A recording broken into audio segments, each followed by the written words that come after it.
नमस्कार. Doctor Shri the Deshmukh लिखित पंचदशी भावदर्शन हा ग्रंथ आपण वाचत आहोत. आज आपण तृप्ती दीप या भागातला पुढचा भाग वाचायला घेतो आहोत. शरणागतीचा अभ्यास.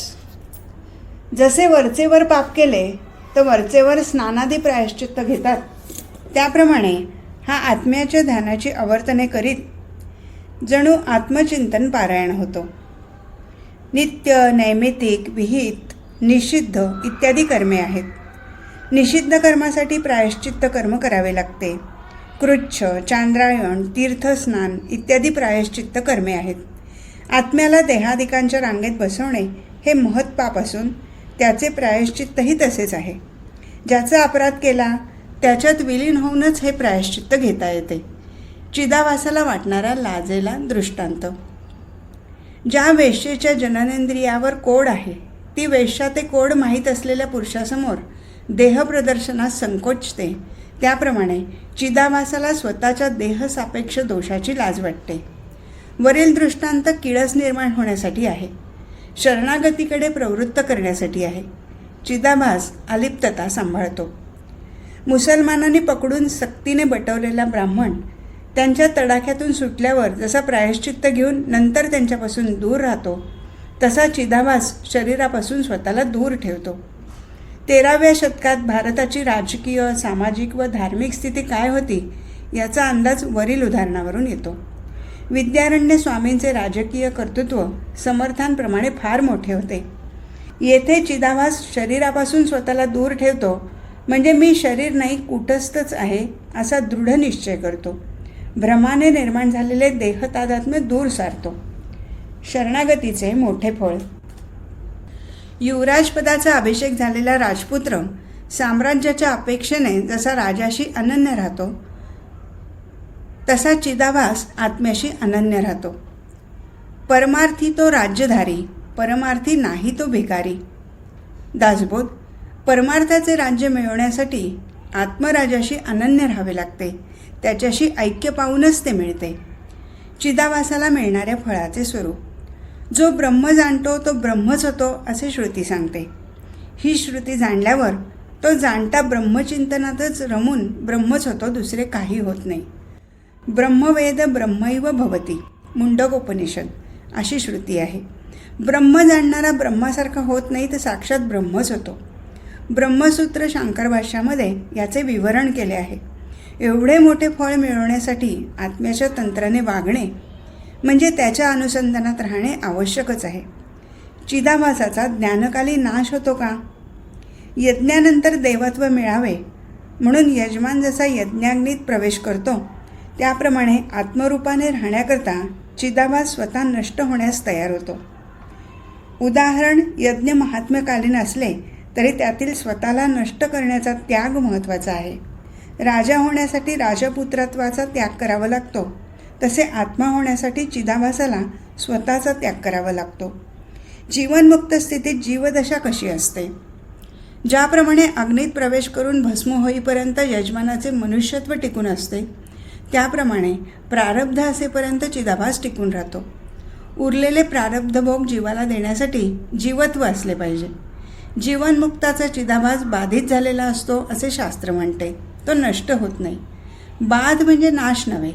त्याने जीवत्वाचा बाध केलेला असल्याने तो असंग असतो व म्हणून त्याला करून अकर्ता, भोगून अभोगता इत्यादी प्रकारे म्हणतात.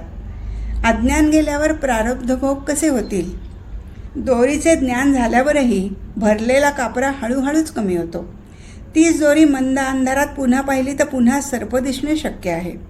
हा सर्प नाही तर दोरी आहे असे ज्ञान झाल्यावर सर्पाचा झालेला परिणाम हळूहळू कमी होतो.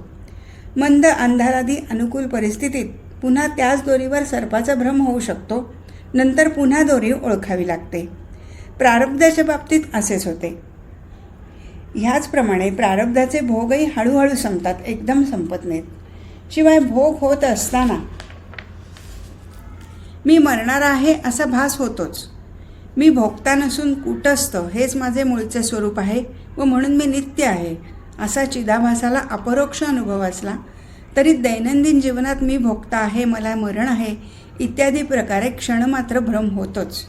जीवनमुक्ती विवेक या ग्रंथात मोक्षाबरोबर द्वैताचाही अनुभव येतो असे म्हटले असून तसा अनुभव हेच त्यासंबंधी प्रमाण आहे असे म्हटले आहे. जीवभाव फिरून आला तरी झालेले तत्त्वज्ञान नष्ट होत नाही. क्षणिक द्वैतानुभवाच्या अपराधामुळे झालेले तत्त्वज्ञान नष्ट होत नाही, कारण जीवनमुक्ती हे काही एखादे व्रत नाही, तर ती एक वास्तव अवस्था आहे. एखादे व्रत नेटाने चालवावे लागते. आत्मानुभव वस्तुतंत्र असल्यामुळे तो तसा सांभाळावा लागत नाही. द्वैताचे किंचित चलबिचल झाल्याने स्वरूपस्थिती मोडत नाही. वरील स्पष्टीकरण तू 10वा आहेस या दृष्टांताच्या बाबतीत कसे लागू पडते. डोके बडवून रडणारासुद्धा मीच 10वा आहे असे लक्षात आल्यावर रडणे थांबवतो, पण बडवल्यामुळे डोक्याला झालेली जखम महिन्यानंतर हळूहळू भरून येते, तात्काळ नाही. 10वा बुडाला म्हणून आकांत मांडणारा वारंवार दगडावर झाडावर डोके बडवून घेतो. मीच 10वा असे कळल्यावर त्याचा आकांत थांबतो, पण झालेली जखम लगेच भरून येत नाही. त्याप्रमाणे मी जीव हा भ्रम गेला तरी त्याचे जन्मोजन्मी झालेले परिणाम लगेच जात नाहीत. ते संस्कार मधून डोकेवर काढतातच. यामुळे मोक्षरूप पुरुषार्थाला धक्का लागत नाही. 10वा मेला नाही हे लक्षात आल्यावर झालेला मोठा आनंद जखमेच्या दुःखाला झाकून टाकतो. त्याप्रमाणे मोक्षसुख प्रारब्ध दुःखास झाकून टाकते. मोठ्या आनंदापुढे लहानसहान दुःखे नगण्य होतात. जीवनमुक्ती हे व्रत नाही. 6 रसांचे अन्न खाणारा ज्याप्रमाणे दिवसभरात भूक लागल्यावर पुन्हा पुन्हा जेवतो, त्याप्रमाणे मोक्षस्थिती हे व्रत नसल्याने जेव्हा अध्यास होतो तेव्हा पुन्हा विवेक करावा. जेवणे हे व्रत नाही तर भुकेनुसार खावे. त्याप्रमाणे जीवनमुक्ती हे व्रत नाही. जेव्हा जेव्हा भ्रम होतो तेव्हा तो तत्त्वज्ञानाने दूर करावा. जीव, जगत, ईश्वर व ब्रह्म आणि त्यांचा परस्पर संबंध हे चिंतनाचे विषय आहेत. जरुरीप्रमाणे चिंतन करावे व आत्मसुखाला धक्का लागू देऊ नये. काय केल्याने प्रारब्ध कर्म संपते. ज्याप्रमाणे तो 10वा आपली जखम औषधाने बरी करतो, त्याप्रमाणे प्रारब्धाचे भोग भोगूनच ते संपल्यावर साधक मुक्त होतो. प्रारब्ध अनिवार्य आहे असे शास्त्र गरजून सांगते. देव, योगी, संत, अवतार, भोगी, त्यागी, विद्वान, मूढ इत्यादी कोणालाही ते चुकवता येत नाही. ते चुकवण्याच्या अपेक्षेनेच परमार्थ मार्गात सकामतेचे अमाप पीक येते. यंत्र, मंत्र, तंत्राला प्रतिष्ठा लाभते. संपत्तीची मोठी उलाढाल होते. सिद्धीची अपेक्षा हा सकामतेचा कळस आहे. संचित प्रारब्ध क्रियमाण अवघा झाला नारायण हे श्री तुकाराम महाराजांचे वचन आदर्श आहे. जीवनमुक्ताचे संचित ब्रह्मरूप होते. प्रारब्ध भोगून संपते व क्रियमाण बाधित होते. याच प्रकरणाच्या 48व्या श्लोकात अपरोक्ष ज्ञान व शोक नाहीसा होणे या चिदावासाच्या 5व्या व 6व्या अवस्था सांगून झाल्या. आता तृप्ती ही 7वी अवस्था सांगितली जात आहे. कशाची इच्छा करणारा या श्रुतीत सांगितलेला शोकनाश येथपर्यंत सांगून झाला. हीच आभासाची 6वी अवस्था असून तृप्ती ही 7वी अवस्था आहे. हे प्रकरण संपेपर्यंत आता याच अवस्थेचे स्पष्टीकरण होणार आहे. मी ब्रह्म आहे या अपरोक्ष ज्ञानाने होणारी तृप्ती कशावर किंवा कोणावर अवलंबून नाही, सामान्य रूप आहे. विषय भोगांनी मिळणाऱ्या तृप्तीला मर्यादा असतात. आत्मतृप्तीला त्या नाहीत, कारण जे केले पाहिजे ते केलेले आहे व जे मिळवले पाहिजे ते मिळवलेले असल्याने ही तृप्ती येते. विषयातून मिळणारे सुख हे खरे सुख नाही, त्याने बंधन दृढ होते असे संत सांगतात. 1. विषयजनित सुखे सौख्य होणार नाही, श्री समर्थ. 2. विषय व्याळे मिठी दिदलिया नुठी ताठी, श्री ज्ञानदेव. शब्दस्पर्शादी बाह्य विषय व यश, प्रतिष्ठा इत्यादी मानस विषय यांचे सुख त्या त्या वस्तू किंवा व्यक्तींवर अवलंबून असते, परावलंबी असते. ते हवे तेव्हा, हवे तसे व हवे तितके मिळत नाही. त्यांचा वीट येतो. त्यांच्या प्राप्तीसाठी अपार साधने गोळा करावी लागतात. ते भोगून तृप्ती न येता उलट हव्यास वाढतो. स्पर्धा, तुलना, गर्व इत्यादी नवे छळ वाट्याला येतात. आता कोठे धावे मन तुझे चरण देखलिया या श्री तुकाराम महाराजांच्या अभंगात मानवी जीवनाचे सार्थक सांगितले आहे. ब्रह्मज्ञान झाल्यावर मन विषयांकडे धावत नाही. त्यासाठी ब्रह्माभ्यास केला पाहिजे व तो करून ब्रह्मानुभवच मिळवला पाहिजे. कृतकृत्यता म्हणजे काय? व्यावहारिक जीवन, स्वर्गादी ऊर्ध्वलोक व मोक्ष यांच्या प्राप्तीसाठी याला पूर्वी बरीच कर्तव्ये होती. पण आता हे सर्व मिळाले आहे. जव निरार्थता नाही तव व्यापार असे पाही, मग संतुष्टीच्या ठाई कुठे सहजे. ज्ञानेश्वरी. जोपर्यंत काही हवे आहे तोपर्यंत संसार आहे. संसार म्हणजे जो अखंड सरत जातो, चालूच राहतो तो. हवेपणा गेला की संसार संपतो. ऐहिक, पारलौकिक व पारमार्थिक अशी 3 प्रकारची कर्तव्ये माणूस त्याच्या प्रवृत्तीनुसार मानतो. ती पूर्ण झाली की तो कृतकृत्य होतो. कृत्य म्हणजे जे करायचे ते. कृत म्हणजे जे करावयाचे ते ज्याने केलेले आहे. कृतकृत्यतेने तृप्ती. अशा या कृतकृत्यतेने ती न होऊ देणाऱ्या कारणाचेही भान ठेवून असणारा नित्य तृप्त होतो. कृतकृत्यतेचे वर्म सतत लक्षात ठेवावे. जेवढे महत्त्वाचे आहे तेवढेच तिच्या विरोधी असलेल्या कारणाविषयी सुद्धा सावध राहणे महत्त्वाचे आहे. कृतकृत्यतेचा विचार. अज्ञानी लोक पुत्राधिकांसाठी दुःखी होऊन खुशाल संसार करू देत. मी परमानंदाने पूर्ण असताना कोणत्या इच्छेने संसारात पडू. पुत्रादी संसार कृतकृत्यतेच्या विरोधी आहे. जो मिळवला पाहिजे तो सुखरूप मोक्ष मिळाल्यावर संसार सुखाचे कारणच काय. संसार सत्य म्हणून मी व माझेसह त्यात अडकण्यात बंधन आहे. विषयात सुख आहे हा भ्रम असेपर्यंत संसारातून सुख मिळवावेसे वाटते. परलोकाची अपेक्षा ठेवणारे कर्मठ. ज्यांना परलोकात जाण्याची इच्छा असेल त्यांनी त्या यज्ञाधिकांचे खुशाल अनुष्ठान करावे. पण सर्व लोकरूप झालेला मी कशाचे, कसे व कशासाठी अनुष्ठान करू. कर्मठ हे केवळ कर्मच सर्व फल देते असे मानतात, म्हणजे पूर्वमीमांसक. त्यांना स्वर्ग हेच परम प्राप्तव्य वाटते. त्यासाठी त्यांनी यज्ञादी कर्मे यथासांग करण्याचा प्रयत्न खुशाल करावा. पण संत सांगतात, हे विश्वची माझे घर, ऐसी मती जयाची स्थिर, किंबहुना चराचर आपण जाहला. ज्ञानेश्वरी. तुका म्हणे त्याचे कळले आम्हा वर्म, जे जे कर्मधर्म नाशिवंत. कर्माने प्राप्त होणारे परलोकासारखे कोणतेही फळ नाशिवंत असते. असे असताना विश्वरूप झालेल्याला विश्वातून मिळवण्यासारखे काय असेल. स्वार्थासाठी नसले तरी लोकोपकारासाठी कर्मे का करू नयेत. त्याचे उत्तर, त्या त्या क्षेत्रातील अधिकाऱ्यांनी वेगवेगळ्या शास्त्राचे अध्ययन जरूर करावे किंवा वेदांची संथा द्यावी. मी मात्र अक्रिय असल्याने मला असा अधिकार नाही. ज्ञान्याला तू अमुक कर किंवा करू नको असे शास्त्र सांगत नाही. आत्मा अकर्ता असल्याने आत्मरूप झालेलाही अकर्ता असतो. जे जसे झालेले नाहीत त्यांनी त्यांच्या अधिकारानुसार लोकोपकारासाठी कर्मे करावीत. पण शरीर रक्षणासाठी व्यवहार होतो त्याचे काय.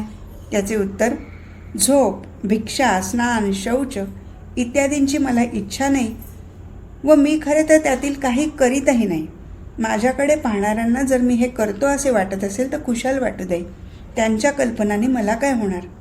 साधन चतुष्टय संपन्न होऊन श्री गुरुकृपेने साधनपूर्वक ज्याला मी ब्रह्म असा अनुभव येतो तो ब्रह्मरूप होतो. ब्रह्म अक्रिय असल्याने तोही अक्रिय होतो. शरीराने प्रारब्धवशात क्रिया घडल्या तरी तो अक्रियच राहतो. दुसऱ्याच्या कल्पनेने वास्तविक फरक पडत नाही हे समजण्यासाठी दृष्टांत. एखाद्या कापसाच्या ढिगावर पसरलेल्या लालभडक गुंजा लांबून भर उन्हात पाहिल्या तर तो कापूस पेटल्यासारखा वाटतो, पण तो वास्तविक जळत नाही.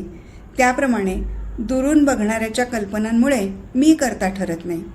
जीवनमुक्ताचा देह प्रारब्धानुसार क्रिया करत असतो, त्यामुळे त्याला पाहणाऱ्या सामान्य लोकांना तोच काम करतो असे वाटते, पण त्यांच्या तशा वाटण्याने तो करता होत नाही. तत्व साक्षात्कारासाठी सुद्धा श्रवणाधिकांची गरज नाही. ज्यांना तत्व समजलेले नाही त्यांना श्रवण करू देत. मी तत्वाला नक्की जाणतो, मी कशासाठी श्रवण करू. ज्यांना संशय असतील त्यांना मनन करू देत. मला जराही संशय नसल्याने मी मनन करत नाही. शास्त्राप्रमाणे संतांनीही हेच सांगितले आहे की कर्म, उपासना, वेदांत चिंतन ही सर्व कर्मे साध्य नसून साधने आहेत. साध्य सिद्ध झाले की साधने गळून पडतात व गळून पडली पाहिजेत. कर्मा वेगळे न व्हावे तरी देवास कासया बजावे. दासबोध. तैसी आत्मज्ञानविखी जव निश्चिती नाही निकी, तव नोहावे यागादिकी उदासीन. ज्ञानेश्वरी. देवाचे भजन करूनही मी करता भोगता हा भ्रम जाऊन नैष्कर्म्यता आली नाही तर त्या भजनाचा काय उपयोग. भजनाने या श्लोकात सांगितलेली अवस्था आली पाहिजे. आत्मज्ञानाविषयी विश्वास निर्माण होईपर्यंत यज्ञादी साधने सोडू नयेत. याचाच अर्थ असा होतो की तसा विश्वास निर्माण झाल्यावर सर्व साधने सुटावीत. ज्ञानोत्तर कर्म व उपासना व्यक्तिगत स्वातंत्र्यात किंवा आवडीने होऊ शकते. शास्त्र तसा विधी सांगत नाही. संत मात्र जनहिताचा विचार करून विधी सांगतात. जीवनमुक्ताला निधिध्यासनाचीही गरज नाही. ज्याला विपरीत भावना असेल त्याने अवश्य ध्यान करावे. मला जर ती झालेली नाही तर मी ध्यान का करावे? मी देह हाच आत्मा अशी विपरीत भावना क्षणभरही होऊ देत नाही. हा व असे संशय मला जराही नसल्याने मी श्रवण व मनन करत नाही. जोपर्यंत दृढ अपरिवर्तनीय ज्ञान होत नाही तोपर्यंत देह तादात्म्यवादी भ्रम घालवण्यासाठी श्रवण मनन ध्यानादी साधने करावी लागतात. अशा अपरोक्ष ज्ञानानंतर ती साधने कशासाठी करावी? शास्त्र त्यांची सक्ती करत नाही. मी देह या विपरीत कल्पने वाचून मुक्ताचे व्यावहारिक जीवन कसे चालेल? तर त्याचे उत्तर, मी माणूस या निश्चयाने चालणारा व्यवहार दीर्घकालच्या वासनेच्या सातत्यामुळे विपर्यासा वाचूनही होऊ शकतो. अनंत जन्माचे संस्कार मी देह इत्यादी विपरीत कल्पना सोडू देत नाहीत. चालू जन्मात ज्ञान झाल्यानंतर अशा सर्व कल्पनांचा मी आत्मा अशा नव्या निश्चयाने सतत बाद करून जीवन जगता येते. जन्मभर ध्यान केले तरी ते जुने संस्कार पुसले जात नाहीत. प्रारब्ध कर्म संपताच कर्मामुळे जन्माला येणारा देहसुद्धा टिकत नाही. कर्म संपत नाही तोपर्यंत हजारो वेळा ध्यान केले तरी देहजीवन सुटत नाही. ध्यान मार्गाने जो जीव आत्मैक्य अनुभवतो त्याचा तो ऐक्याचा अनुभव फक्त ध्यान काळापुरताच असतो. आत्मब्रह्मैक्याचा त्याला अनुभव नसतो. त्यामुळे व्युत्थान होताच तो पूर्वीप्रमाणे जगाला सत्य समजून त्यामध्ये रंगतो. जगाने दिलेले सुखदुःखाचे तडाखे सोसतो. या उलट या प्रकरणात सांगितल्याप्रमाणे विचार करून जो देहासह जगत बाधित करतो त्याने ध्यान केले नाही तरीही त्याच्या आत्मस्थितीत फरक पडत नाही. ध्यानमार्गीयांना हा मोठा धक्का आहे. येथेच अस्सल ध्यानकाळी येणारी अद्वैतानुभूती व त्यातून बाहेर आल्यावर चालू असणारे द्वैतमय जीवन या दोन्हीचा साधकाने विचार केला पाहिजे. ध्यानाचे आकर्षण, ध्यानापुरतेच समाधान, तसेच मी ध्यानमार्गी कृतिशील साधक असल्याने समाधान यासंबंधी प्रामाणिक साधकाला एका उंचीवर गेल्यानंतर फेर विचार करावा लागतो. दैनंदिन जीवनातील द्वैताची पकड सैल होण्यासाठीही ध्यानाचा मला फायदा नाही. दैनंदिन जीवनातील द्वैताचा प्रभाव कमी होणे तुला इष्ट वाटत असेल तर तू ध्यान कर, पण दैनंदिन जीवनातील द्वैतमय कर्म देहाला कधीच सोडत नाही हे मला ठाऊक असल्याने मी ध्यान कसे करू? सहजावस्थेतील अत्युच्च कोटीतील सिद्धाचा हा विचार आहे. द्वैतमय दैनंदिन व्यवहाराचा त्यात बाध होऊन सहज अवस्था आलेली असते. या अवस्थेत द्वैत सापेक्ष अद्वैतसुद्धा अडचणीचे असते. सगुणापेक्षा निर्गुणही नको असते. ध्याता ध्येय सापेक्ष ध्यानही निरर्थक होते. विक्षेपाचा दोष घालवण्यासाठीही समाधीची गरज नाही. आत्मरूप मी ला विक्षेप नसल्याने मला समाधीची गरज नाही. विक्षेप व समाधी हे दोन्ही मनाचे विकार आहेत. विक्षेप म्हणजे मनाची चंचलता, ती स्वरूपापाशी स्थिर होऊ देत नाही. आत्मरूप मीला चंचलता नाही, म्हणून समाधीच्या अभ्यासाने स्थिरता मिळवण्याचीही मला आवश्यकता नाही. विक्षेप व समाधी हे मनाचे बदल आहेत. आत्मरूप मीला ते होणे शक्य नाही. आत्मानुभवासाठी सुद्धा समाधीची गरज नाही. कूटस्थ किंवा मीचे नित्य अनुभव हे स्वरूप आहे. त्यामुळे वेगळा अनुभव कुठून आणावा? मी जे केले पाहिजे ते करून जे मिळवले पाहिजे ते मिळवले आहे असा माझा निश्चय आहे. यात साक्षात अपरोक्षात ब्रह्म, याप्रमाणे ब्रह्म प्रत्यक्ष व अनुभव रूप आहे. मी ब्रह्म असा अनुभव घेणाऱ्या जीवरूप मीचे ब्रह्माशी ऐक्य झाल्यावर जीव उरत नाही. आता शंका आहे, असा सिद्ध अनियंत्रित होऊ शकेल. आत्मरूप मी अकर्ता व असंग असल्याने लौकिक व वैदिक व निषिद्धसुद्धा व्यवहार तो माझ्याकडून प्रारब्धामुळे होईल, तो खुशाल होऊ दे. निस्त्रयी गुण्ये पथी विचारता को विधी को निषेध असे गुरुगीता म्हणते. विधी व निषेध कर्मासंबंधी असतात. आत्मरूप मी अकर्ता असल्याने त्याचा मला लेप लागत नाही. प्रारब्धाने होईल ते होऊ दे. उत्तर आहे त्याला, असे असले तरी किंवा मी कृतकृत्य झालो असलो तरी सामान्य जनाच्या हिताचा विचार करून शास्त्राला मान्य असलेल्या मार्गानेच जीवन जगतो, त्यानेही माझे काय नुकसान होईल?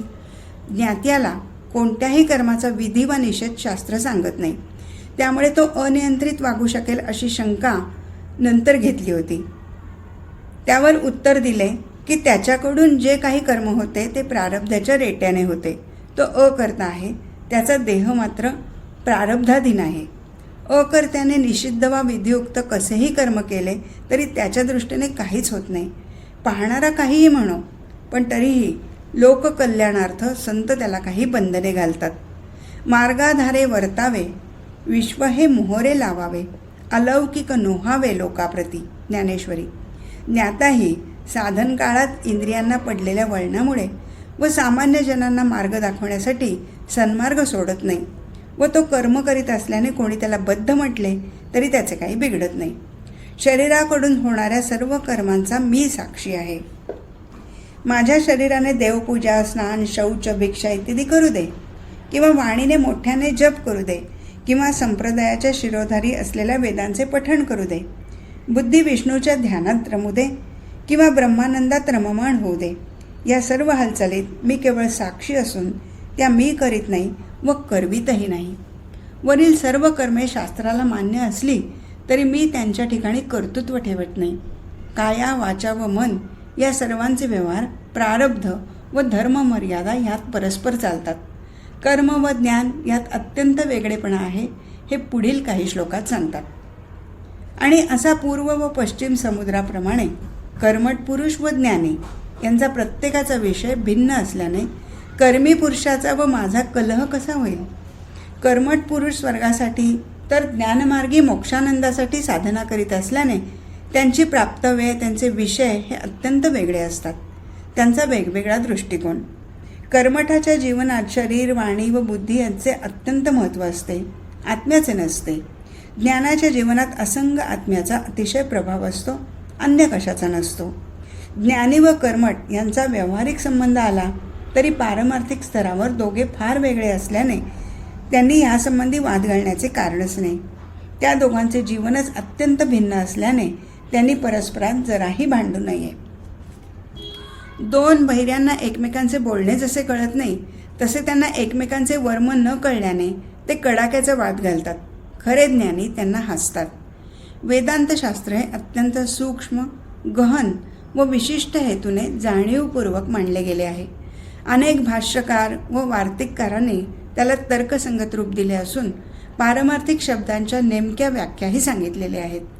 जीव ब्रह्मैक्याची मूळची असलेली स्थिती जणू पुन्हा आली की शास्त्राचे काम संपते. या स्थितीपासून अलीकडे असलेले ज्ञानी व कर्ममार्गी त्या स्थितीचे शास्त्र बनवून मागच्या पुढच्यांशी वाद घालतात.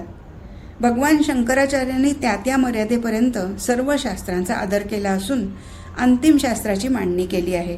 म्हणून कर्मठाला जो साक्षी कळतच नाही, त्या साक्षीचे जर ज्ञानाला मी ब्रह्म आहे असे ज्ञान झाले तर कर्मठाचे काय बिघडते?